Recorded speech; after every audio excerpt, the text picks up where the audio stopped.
Vamos à função polinomial do segundo grau, a conhecida função quadrática. Então, vamos lá. Veja só.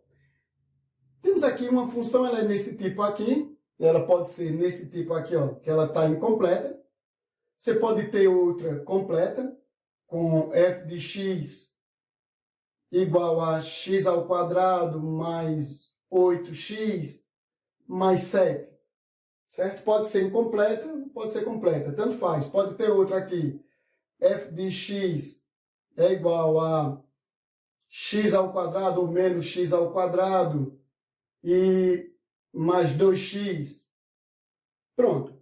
E aí você tem o seguinte, que quem acompanha cada situação aqui, você tem a variável, e aqui você não tem.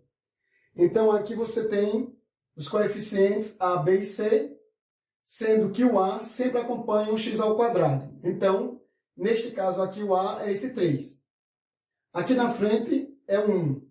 Aqui nesse daqui é menos 1, porque tem um menos aqui na frente. Já o b, nesse daqui não tem. b é igual a 0. Já nesse daqui, o b é o 2. E nesse daqui, o b é o 8. O termo independente, que é o c, que também é coeficiente, mas é um termo independente, temos o seguinte, que ele é o que não acompanha a variável. Então, ele é quem? Ele está sozinho, não tem nenhuma letra perto dele. Neste caso, ele é menos 18. Neste caso daqui, ele é o 7. E neste último caso aqui, ele não existe. O C é diferente, o C é 0. O C é 0. Só quem não pode ser 0, em hipótese alguma, é o A. Porque se o A for 0, ele acaba com a função quadrática, vira uma função de primeiro grau, que já foi visto antes. Então, o A tem que ser diferente de 0. Veja, o gráfico da função quadrática, ela é uma parábola. E ela vai ter uns comportamentos bem definidos. Sempre fazendo o seguinte, quando você tem a função polinomial do segundo grau, ax ao quadrado mais bx mais c, quem vai determinar a concavidade, se ela é para cima ou para baixo, é o A.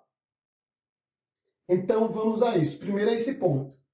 O A, ele vai ser aqui maior que 0. Então, essa minha parábola ela vai ser para cima. Vai ter esse comportamento aqui assim.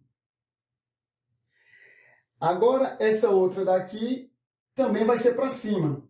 O A vai ser maior que 0. Ela vai ser desta maneira aqui assim.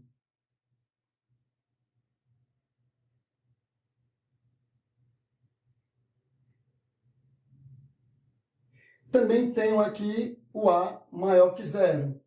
E ela vai ter esse comportamento aqui assim.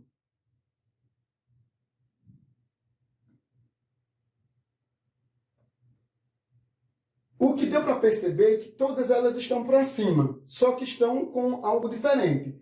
Essa daqui não toca no eixo do x, essa toca uma vez e essa toca duas vezes. Então, quem determina isso? Quem determina é a fórmula de Bhaskara. A fórmula de Bhaskara, você tem um componente nela chamado, que é o discriminante, que é o delta. Delta é igual a b ao quadrado menos 4ac. Quando este resultado aqui for maior que 0, quando ele for maior que 0, quando ele for igual a 0, quando ele for menor que 0, vai ter um comportamento aqui diferente. Neste caso aqui, ó, ele não tocou. Então, quer dizer que aqui o delta foi menor que 0.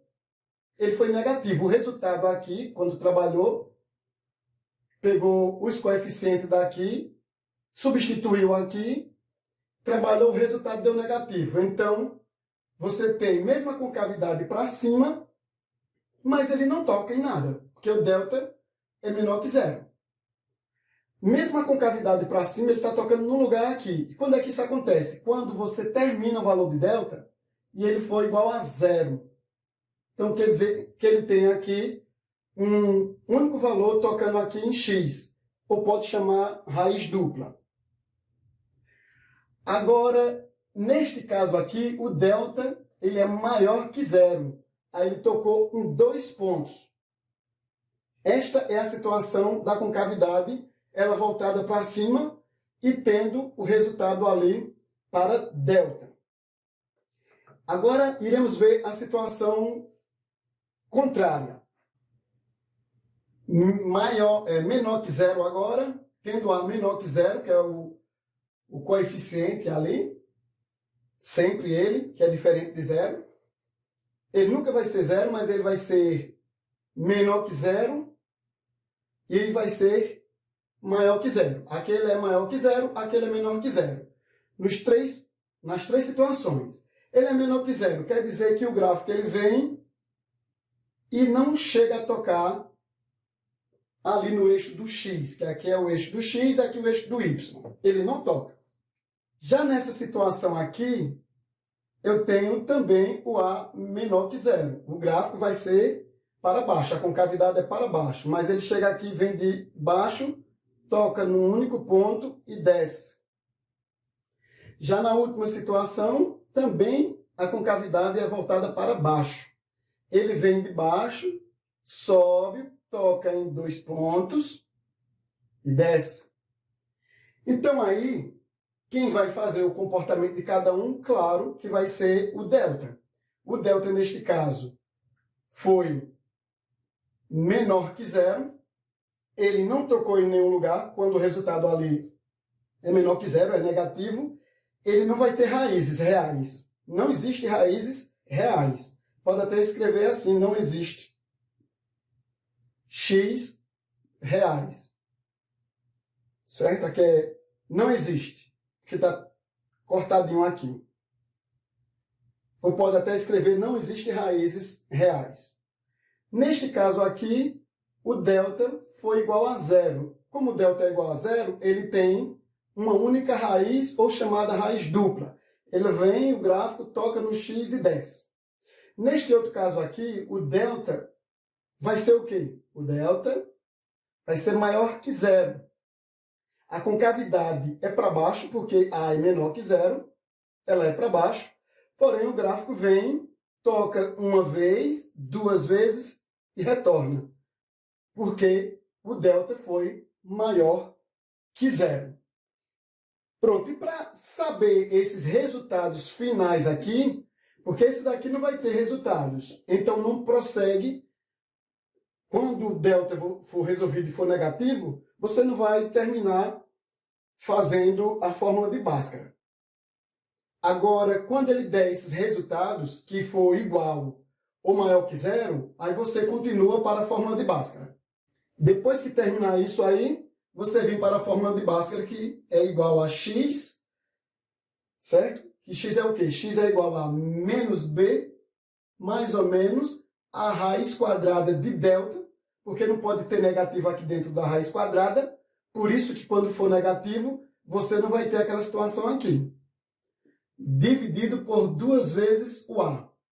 Pronto, então quando você tem delta igual a zero, aí você substitui aqui, delta igual a zero, substitui. Delta maior que zero e delta maior que zero, você substitui e vai achar aqui os valores respectivos para cada situação. Só não vai colocar aqui quando for negativo. O delta não pode ser negativo. Por isso. Então aí, eu espero que você tenha compreendido aqui a função polinomial do segundo grau. Tudo isso aí é muito importante para entender a base fundamental do limite da derivada, que vai passar justamente por aqui.